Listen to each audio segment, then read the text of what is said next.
भारतीय telecom sector में Vodafone idea VI के 40,000 करोड़ रुपए बचाने की खबर से हलचल मची हुई है। ये रणनीतिक कदम रिलायंस जियो और भारतीय एयरटेल के प्रभुत्व वाले बाजार में वीआई के अस्तित्व को फिर से परिभाषित कर सकता है। लेकिन आखिर एयरवेव सरेंडर करने से इतनी बड़ी बचत कैसे होती है?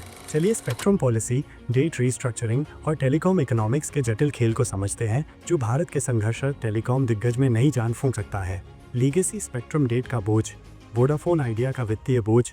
वोडाफोन आइडिया पर फिलहाल सरकार का 1.57 लाख करोड़ रुपए स्पेक्ट्रम संबंधी बकाया है, जिसमें से 85% कर्ज 2022 से पहले खरीदे गए एयरवेव से जुड़ा है। इन लीगेसी लायबिलिटीज ने कंपनी के फाइनेंस को तनाव में डाल दिया है, जिससे दिसंबर 2024 तक केवल 12,090 करोड़ रुपए का कैश रिजर्व बचा है। मौजूदा मोरेटोरियम खत्म होने के बाद FY26 में सालाना पेमेंट 28,500 करोड़ रुपए और FY27 से सालाना 43,000 करोड़ रुपए तक पहुंचने वाला है। स्पेक्ट्रम यूटिलाइजेशन क्राइसिस, TRAI और DOT के एनालिसिस से VI की क्रिटिकल कमजोरी का पता चलता है। 25.6 करोड़ रुपए प्रति MHz एवरेज रेवेन्यू बनाम एयरटेल के लिए 51.4 करोड़ रुपए और जियो के लिए 9.8 करोड़ रुपए। ये इनएफिशिएंसी 8030 मेगाहर्ट्ज स्पेक्ट्रम रखने से आती है, जो भारत में प्रति मिलियन सब्सक्राइबर्स में सबसे ज्यादा है, जबकि इसे इफेक्टिवली मोनेटाइज करने में संघर्ष करना पड़ रहा है। बिहार, कर्नाटक और ओडिशा सहित 16 प्रमुख सर्कल्स में VI का स्पेक्ट्रम शेयर उसके रेवेन्यू मार्केट शेयर RMS से ज्यादा है, जो अंडर यूज्ड एयरवेव्स को दर्शाता है।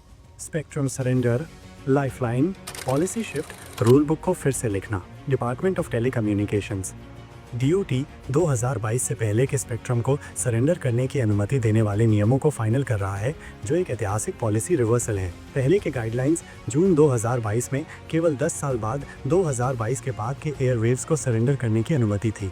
ये बदलाव सीधे VI के लीगेसी बोझ को टारगेट करता है, जिससे अनप्रॉफिटेबल बैंड्स को सेलेक्टिवली वापस करने में मदद मिलेगी। Financial impact breakdown, axis spectrum surrender करने से टोटल स्पेक्ट्रम डेट में 28% 40,000 करोड़ रुपए की कमी हो सकती है। सालाना पेमेंट में 15% की कमी हो सकती है। नेटवर्क अपग्रेड के लिए कैपिटल फ्री हो सकता है। लीनर स्पेक्ट्रम पोर्टफोलियो के जरिए ऑपरेशनल एफिशिएंसी में सुधार हो सकता है। उदाहरण, लो RMS सर्कल्स में VI के 800/900 मेगाहर्ट्ज बैंड्स का 20% वापस करने से तुरंत ड्यूज कम हो सकते हैं, जबकि हाई रेवेन्यू अर्बन एरियाज में सर्विस क्वालिटी बनी रहेगी। Complimentary government intervention, AGR relief package, सरकार इस पर विचार कर रही है। VI के 52,000 करोड़ रुपए के AGR ड्यूज को माफ करना, भारतीय एयरटेल की लाइबिलिटी को 38,000 करोड़ रुपए कम करना, मोराटोरियम के बाद पेमेंट टाइमलाइंस को बढ़ाना, बैंकिंग गारंटी वेवर्स। हाल ही में 24,800 करोड़ रुपए की बैंक गारंटी रिक्वायरमेंट्स को खत्म करने से VI की बोरोइंग कैपेसिटी में पहले ही सुधार हुआ है। लेंडर्स अब बिना कोलैटरल के फ्रेश क्रेडिट दे सकते हैं। स्पेक्ट्रम सरेंडर की लिमिटेशंस, सिल्वर बुलेट नहीं, जबकि स्पेक्ट्रम सरेंडर मदद करता है। VI की चुनौतियां और गहरी हैं। 1. Revenue erosion, Q3 FY25 RMS अनुमानित 15.9% बनाम जियो का 42.9%। 2. 5G investment gap, pan India roll out के लिए 55,000-60,000 करोड़ रुपए की जरूरत है। 3. सब्सक्राइबर एग्जॉर्ट्स, पिछले क्वार्टर में कॉम्पिटिटर्स के लिए 1.2 मिलियन यूजर्स खो दिए। कॉम्पिटिटिव डिसएडवांटेज, सरेंडर के बाद VI के पास अभी भी एयरटेल की तुलना में कम एफिशिएंट स्पेक्ट्रम होगा। एनालिस्ट्स का अनुमान है कि 40,000 करोड़ रुपए की बचत के बाद भी VI को जरूरत है 25,000 करोड़ रुपए का इक्विटी इन्फ्यूजन, 20-25% टैरिफ हाइक्स, 3 साल का network modernisation plan. Sustainable recovery का रास्ता, 3 pronged revival strategy. 1. Strategic spectrum optimisation, 6 circles में 2100 मेगाहर्ट्ज बैंड सरेंडर करें, सालाना 8,200 करोड़ रुपए की बचत। 4G/5G कन्वर्जेंस के लिए 1,800 मेगाहर्ट्ज को रिफॉर्म करें। एंटरप्राइजेस को अनयूज्ड वेव स्पेक्ट्रम लीज करें। 2.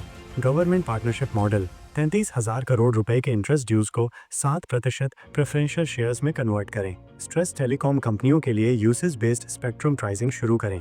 3. Operational overhaul, 12 high ARPU circles में 4G अपग्रेड को प्राथमिकता दें। आदित्य बिरला ग्रुप कंपनियों के साथ बंडल सर्विसेज लॉन्च करें।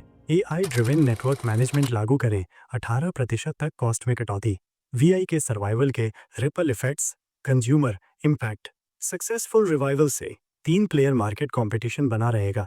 डुपोली को रोकता है। 12,000 डायरेक्ट जॉब्स और 34,000 इनडायरेक्ट रोल्स प्रोटेक्ट होंगे। 6,200 करोड़ रुपए का सालाना GST रेवेन्यू जारी रहेगा। Investor implications. सरकार की 22.56% हिस्सेदारी रिवाइवल के बाद 3 गुना बढ़ सकती है। वोडाफोन पीएलसी की 24.39% हिस्सेदारी फिलहाल 9,800 करोड़ रुपए की है। स्टेबिलिटी लौटने पर एफआईआई इनफ्लो की संभावना। निष्कर्ष, एक डेलिकेट बैलेंसिंग एक्ट। 40,000 करोड़ रुपए का स्पेक्ट्रम सरेंडर वोडाफोन आइडिया की रिकवरी में एक क्रूशियल लेकिन इनकम्प्लीट कदम है, जबकि ये इमीडिएट लिक्विडिटी कंसर्न्स को एड्रेस करता है। Long term viability network upgrade, tariff reforms और स्ट्रैटेजिक इन्वेस्टमेंट्स के साइमल्टेनियस एग्जीक्यूशन पर निर्भर करती है। जैसे ही डॉट सरेंडर गाइडलाइंस को फाइनल करता है, सभी की निगाहें इस बात पर टिकी हैं कि क्या वीआई इस फाइनेंशियल रिस्पाइट को ऑपरेशनल रिसर्जेंस में बदल सकता है। आने वाले महीने टेस्ट करेंगे कि क्या भारत का टेलीकॉम ड्रामा एक ट्रायम्फेंट टर्न अराउंड के साथ खत्म होता है या मार्केट डिसरप्शन की एक कॉशनरी टेल बन जाता है। एक बात निश्चित है, 228 मिलियन वीआई सब्सक्राइबर्स और इंडियन टेलीकॉम के कॉम्पिटिटिव बैलेंस का भाग्य दांव पर लगा है।